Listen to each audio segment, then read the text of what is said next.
ప్రపంచంలో ఎక్కడున్నా మీ గోత్రనామాలతో వేదమందిర్ నిర్వహించే ఆన్లైన్ పూజలు హోమాల ద్వారా దైవ అనుగ్రహాన్ని పొందండి.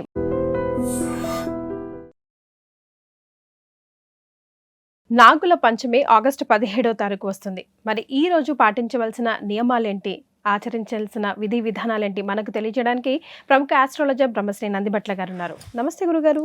వాగర్థ వివ సంపృక్తౌ వాగర్థ ప్రతిపత్తయే జగతః పితరౌ వందే పార్వతీ పరమేశ్వరౌ ఆదిత్యాయ చ సోమాయ మంగళాయ బుధాయ చ గురుశుక్ర శనిభ్యశ్చ రాహవే కేతవే నమః. శృంగేరి జగద్గురు పీఠాధిపతులకి కంచి పీఠాధిపతులకి నమస్కారములు తెలియజేసుకుంటూ కార్యక్రమాన్ని ప్రారంభిద్దాం. గురుగారు, శ్రావణ మాసం ప్రారంభం కాగానే ముందుగా వచ్చే పండుగ నాగుల పంచమి కదా. మరి ఈ రోజు విశిష్టత గురించి, ఈ రోజు పాటించాల్సిన విధి విధానాల గురించి, పుట్ట దగ్గర చేయకూడని పనుల గురించి ఒకసారి గుర్తు చేసుకుందాం గురు. తప్పకుండానమ్మా. ఆగస్టు 17వ తారీఖు రోజున శ్రావణ శుద్ధ పంచమి, నాగుల పంచమి అని అంటారు. దీనిని మన ఆంధ్ర ప్రాంతంలో గరుడ పంచమి అని అంటారు. దీనికి సంబంధించినటువంటి పురాణ గాథల రీత్యా దీనికి వైశిష్ట్యం చాలా ఉంది. అయితే మన ప్రేక్షకులకి చాలామందికి తెలియనటువంటిది ఏంటంటే, అందరికీ తెలియాలనే ఉద్దేశంతోనే ఈ రహస్యం చెబుతున్నానమ్మా. పూర్వం మన ప్రపంచం అంతా కూడా సనాతన ధర్మం పరిఢవిల్లింది. ఇందులో యుగ యుగాల నుంచి నాగదేవత ఆరాధన మన పూజా విధానంలో భాగమయ్యింది. అలాగే మనం గమనించుకున్నట్లయితే ఈ నాగదేవత ఆరాధన శ్రావణ మాసం నుంచి మొదలుకొని కార్తీక మాసం వరకు చేసేవారు. కాలక్రమేణా తగ్గుతూ వచ్చి శ్రావణ మాసంలో ఒకరోజు, కార్తీక మాసంలో ఒకరోజు అయింది. అంటే శ్రావణ శుద్ధ పంచమి నుంచి మొదలుకొని భాద్రపదం, ఆశ్వీజం, కార్తీక చవితి వరకు 90 రోజులు, 3 మాసాలు, 90 రోజుల పాటు. అంటే శుద్ధ పంచమి, పంచమి వెనకాల చవితి కదా, కార్తీక శుద్ధ చవితితో నాగుల చవితితో ఈ యొక్క వ్రత విధానాన్ని సమాప్తం చేసేవాళ్ళు. అంటే గరుడ పంచమి రోజున ప్రారంభించి, నాగుల పంచమి రోజున ప్రారంభించి, కార్తీక మాసంలో వచ్చే నాగుల చవితి రోజున వరకు కూడా 90 రోజుల వరకు కూడాను నిరాటంకంగా సర్పదేవత ఆరాధన చేసేవాళ్ళు. కాబట్టి ఆ కాలంలో ప్రకృతి వైపరీత్యాలు చాలా తక్కువగా ఉన్నాయి. భూకంపాలు కావచ్చు, సునామీలు కావచ్చు, ఇంకా ఇతరత్ర. ఎందుకంటే మన భూమిని అనంతుడు కాపాడుతున్నాడు, మోస్తున్నాడు.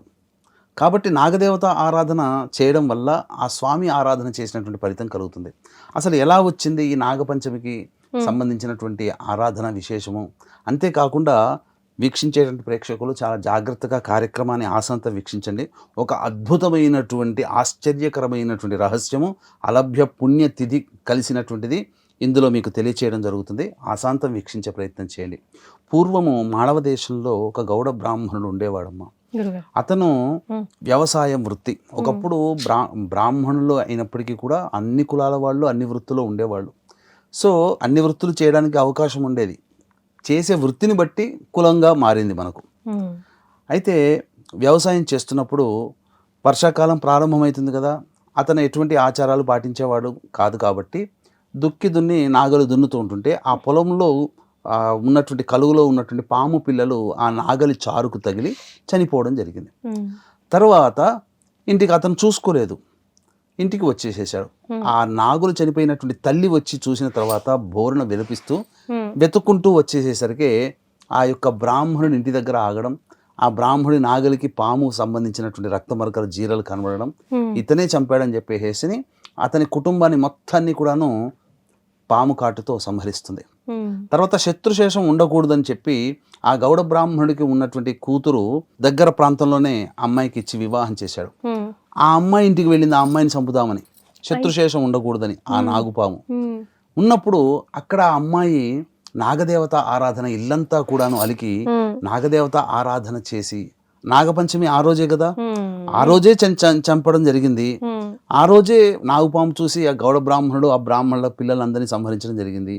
ఆ నాగపంచమి రోజు కాబట్టి ఆ రోజున ఆయన కూతురు నాగదేవత ఆరాధన ఇల్లంతా నాగుపాము చిత్రపరిచిత బొమ్మలతో చేసి చక్కగా చలివిడి పెట్టి పాలు ఇవన్నీ నైవేద్యంగా పెట్టి చూసరికి చాలా సంతోషించి బాధపడి, అమ్మ నువ్వు ఇంత భక్తురాలివని నాకు తెలియదు, కానీ నీకు ఘోర అపకారం చేశాను, నిన్ను చంపుదామని వచ్చేసాను, కానీ నా భక్తురాలు అయ్యావు, ఇక నీ దగ్గర నిజం దాచుకుంటే నేను చాలా ఇబ్బందులు పడతాను, మీ కుటుంబాన్ని అంతా జరిగిన విశేషం అంతా చెప్పి నీ కుటుంబాన్ని అంతా సంహరించడం జరిగిందమ్మా అని చెప్పగానే ఎంతో ప్రాధేయపడుతూ నాకున్నదే తల్లిదండ్రులు, ఇంకెవరూ లేరు నాకంటూ కూడా, నా సోదరులు వీళ్ళందరినీ రక్షించమ్మా అంటే అప్పుడు అమృత భాండం ఇస్తుంది.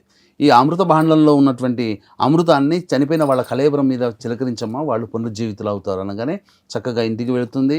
దహన సంస్కారాలు చేసే సమయానికంటే ముందే ఆ అమృత భాండంలో ఉన్నటువంటి నీటి చుక్కల్ని వారి మీద చల్లడం ద్వారా తిరిగి పునర్జీవితులు అవుతారు. కుటుంబం అంతా బాగుపడుతుంది. ఇక ఆ రోజు నుంచి కూడా నాగుల పంచమి వ్రత విధానం అనేటువంటిది ఆమె చేసింది కాబట్టి అప్పటి నుంచి కూడా ప్రపంచవ్యాప్తంగా బహుళ వ్యాప్తిలోకి వచ్చి ఈ యొక్క నాగపంచమి ఆరాధన అనేటువంటిది అందరూ కూడా చేసుకోవడం జరిగింది. ఇక ఇంకొక గాథ కూడా ఉంది.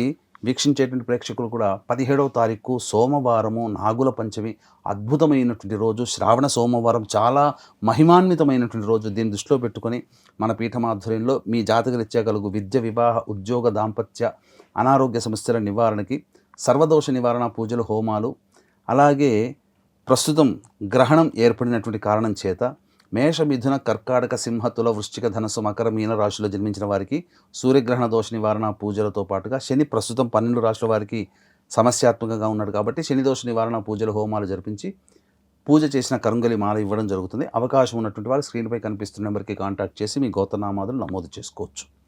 ఇక గమనించుకున్నట్లయితేనమ్మా, ప్రధానంగా ఈ సంబంధించినటువంటి వృత్తాంతంలో మనకు ఇంకొక గాథ కూడా ఉంది. అంటే మన ఆంధ్రదేశంలో దీన్ని గరుడ పంచమి, వైనతేయ పంచమిగా జరుపుతారు. అంటే పూర్వం తక్షకుడికి గరుడికి అంటే ఇద్దరు సవితి పిల్లలు, కురుపాండవులు ఎలాగో దితి అదితి పిల్లలు ఇద్దరు కూడా. బ్రహ్మాండమైన యుద్ధం జరిగితే తక్షకుడు గెలిచే సందర్భంలో ఉంటాడు, విష్ణుమూర్తి సహాయం చేసుకుంటాడు, ఇద్దరికి రాజీ కుదుర్చడం జరుగుతుంది. అప్పుడు తక్షకుడు కోరిక మేరకు గరుడు సర్పయంత్రం కలిగినటువంటి బిళ్ళని మెడలో ధరించడం, అది ఒక ఏర్పాటుగా, ఒప్పందంగా వచ్చింది. అంటే ఇక్కడ ఈ యొక్క నాగుల పంచమి రోజున ఈ యొక్క ఏర్పాటు జరిగింది. అంతేకాకుండా తల్లి దాస్యం నుంచి విముక్తి కోసం అమృత భాండాన్ని, ఇంద్రలోకం స్వర్గంలో ఉన్నటువంటి అమృత భాండాన్ని దొంగలించినటువంటి రోజు కూడా ఈ రోజు అని చెప్పి దీన్నే గరుడ పంచమిగా పిలవడం అనేటువంటిది కూడా జరిగింది. కాబట్టి ఇంతటి విశేషము ఈ యొక్క సందర్భంగా మనకు 2 గాథల ద్వారా తెలియబడుతుంది. కాబట్టి ఈరోజు అందరూ కూడా చక్కగా దేవతా ఆరాధన చేయండి. కాకపోతే ఈ నాగ పంచమి సందర్భంగా అందరూ కూడా, ఆడవాళ్ళు అందరూ కూడా నాగుపాము పుట్టల దగ్గరికి వెళ్తారు. అయితే ఇక్కడ ప్రస్తుతం హైదరాబాద్ లాంటి నగరాల్లో చాలా తక్కువగా కనబడతాయి, కానీ ఉన్నటువంటి క్షేత్రాలు కొన్ని ఉన్నాయి. తిరుమలగిరిలో నాగ సంబంధించినటువంటిది క్షేత్రం ఒకటి ఉంది, ఇలా ఉన్నాయి. సో ఇక్కడ ఏమైపోయిందనంటే ఈ సందర్భంగా మనం గమనించుకుంటేనమ్మా, చాలామంది చేసేటువంటిది ప్రధానంగా శాస్త్రీయపరముగా కొద్దిగా పసుపు, కొద్దిగా కుంకుమ అనేటువంటిది పెట్టాలి. కానీ పిచ్చి వెర్రి వేషాలు ఎక్కువైనట్టుగా కిలోల పసుపులు 100 గ్రాములు 200 గ్రాములు తీసుకుపోయి ప్యాకెట్ చింపి ఏదో హోళీ పండుగ ఆడినట్టుగా ఆడుతుంటుంటారు. అవన్నీ మహాపాపమమ్మ. అందుకే అన్నిటికంటే కూడా సర్పాలు నిలయమైనటువంటి పాము పుట్టలు కదా, ఆ పాము పుట్టలు నుంచి బయటికి వచ్చిపోయే సందర్భంలో ఆ పాముకి పసుపు అనేటువంటిది పడదమ్మా. పాము శరీరానికి పసుపు పడదు. ఏదో కొద్దిగా శాస్త్ర ప్రకారం బొట్టు పెట్టమన్నారు అంతే తప్ప గులాలు హోళీ పండుగ ఆడుకున్నట్టుగా చల్లడం అనేటువంటిది సంస్కారం కూడా కాదు, కెమికల్తో వస్తుంది. అంతకు మించి చాలా మంది చేసేటువంటిది వెర్రి సినిమాల్లో చూపించినట్టుగా గుడ్లు తింటదని, ఇవన్నీ పాలంటే తాగుతుంది అమ్మా, ఏ జీవి అయినా తాగుతుంది.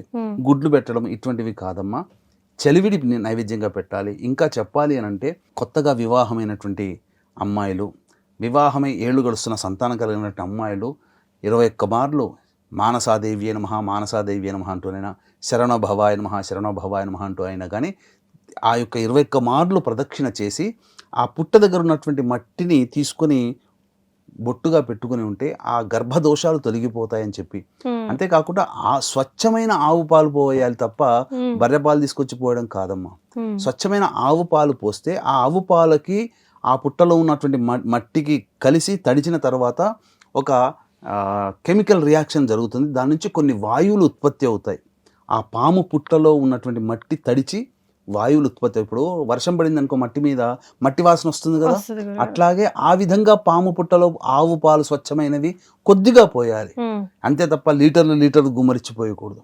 పోయడం వల్ల ఆ యొక్క మట్టి తడిచి దాని నుంచి వచ్చినటువంటి వాసన ఆ ప్రదక్షిణ చేస్తున్నటువంటి మహిళలు పీల్చడం ద్వారా వాళ్ళకు ఉన్నటువంటి గర్భదోషాలు తొలగిపోయి పూర్వకాలంలో ఎటువంటి వైద్యం లేకుండానే ఇబ్బందికర పరిస్థితులు సంతానం కలగకున్నటువంటి వాళ్ళకి పుట్ట చుట్టూ తిరగడం వల్ల సంతానం కలిగిందని చెప్పడం జరుగుతుంది. కాబట్టి అందుకనే సుబ్బారాయుడు, సుబ్బమ్మ, సుబ్బలక్ష్మి, సుబ్బయ్య ఇలా పేర్లు పెట్టుకున్నారు నాగ శబ్దం వచ్చేటట్టుగా. కాబట్టి ఏ కుటుంబంలోనైతే నాగదేవత ఆరాధనగా ఉన్నదో, కులదేవతగా ఎవరైతే పేరు పక్కన నాగ అనే పేరు పెట్టుకొని పిలిచిన వాళ్ళందరూ కూడా ఈ గరుడ పంచమి రోజున సుబ్రహ్మణ్య స్వామి దేవాలయానికి కానీ, నాగ ప్రతిష్ట కలిగినటువంటి విగ్రహానికి కానీ, రావి చెట్టు కింద ప్రతిష్ఠింపబడినటువంటి నాగ విగ్రహానికి కానీ అభిషేకము చేసి ప్రదక్షిణలు చేసి చలివిడి నైవేద్యంగా పెట్టినట్లయితే ఖచ్చితంగా నాగదేవత ఆరాధన ప్రభావం వలన, ముఖ్యంగా చెప్పాలి అనంటే మన పుట్టుకకి కారణం సర్పమే.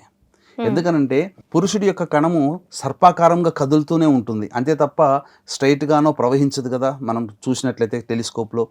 అట్లాగే ఈ విధంగా నాగదేవత ఆరాధన చాలా మన సంస్కృతి సాంప్రదాయాల్లో నిర్లిప్తమై మనకు ఒక ఒరవడిగా కొనసాగుతూ వస్తుంది. దేవతా అనుగ్రహం ప్రభావం వలన సంతానం కలిగినటువంటి వాళ్ళు ఉన్నారు, గొప్ప గొప్ప పదవులు పొందినటువంటి వాళ్ళు ఉన్నారు. ఎవరైతే కాలసర్పదోషంలో జన్మించారో, ఎవరి జాతకంలోనైతే లగ్నంలో కేతువు, లగ్నంలో రాహుకేతులు, సప్తమంలో రాహుకేతులు, పంచమంలో రాహుకేతులు కానీ, శని కుజులు కానీ, అష్టమంలో రాహుకేతులు కానీ, గర్భదోషాలతో ఏ స్త్రీ అయితే బాధపడుతుందో, ఇటువంటి అనగా ఫైబ్రాయిడ్స్ లాంటివి, పీసీఓడి ప్రాబ్లమ్స్, వాళ్ళందరూ కూడా ఇలా ఈ రోజున నాగదేవత ఆరాధన చేసి చలివిడి నైవేద్యంగా పెట్టాలమ్మా. సుబ్రహ్మణ్య స్వామి దేవాలయంలో ఆవు పాలు, ఆవు నెయ్యి, తేనె ఈ మూడిటితో అభిషేకం జరిపించి చలివిడి నైవేద్యంగా పెడితే చాలా మంచిది. అంతేకాకుండా ఈఎన్టీ ప్రాబ్లమ్స్ వస్తున్నటువంటి పిల్లలు ఉంటారు కదా, అవన్నీ ఈ యొక్క దోషములన్నీ కూడా ఈ యొక్క సర్పదేవత ఆరాధన వలన తొలగిపోతాయి. ఆటిజం భావాలతో ఇబ్బంది పడుతున్నారు, మాట సరిగ్గా రాదు, ఖచ్చితంగా సర్పదేవత ఆరాధన చేస్తే పిల్లలకి మాట తప్పకుండా వస్తుంది, చూపు బాగుంటుంది. అలాగే చెవికి సంబంధించినటువంటి సమస్యలు, ముక్కుకు సంబంధించినటువంటి సమస్యలు, చర్మ సంబంధమైన సమస్యలకి మనము ఇదేదో చేయగానే తగ్గిపోతుందని కాదు, మనం వైద్యం తీసుకోవాలి. కానీ ఇవి చేయడం వల్ల వైద్యం తొందరగా ఉపకరించి తొందరగా మనకు నయమవుతుందని మనకు విశ్వాసం అమ్మ. రైట్, విన్నారు కదా గురువుగారు చెప్పింది తూచా తప్పకుండా పాటించండి. పుణ్యాన్ని సంపాదిద్దామే తప్ప పాపాన్ని మూట కొట్టకుండా చూసుకుందాం. ధన్యవాదాలు గురువుగారు. సర్వం శ్రీ ఉమామహేశ్వర పరబ్రహ్మార్పణ.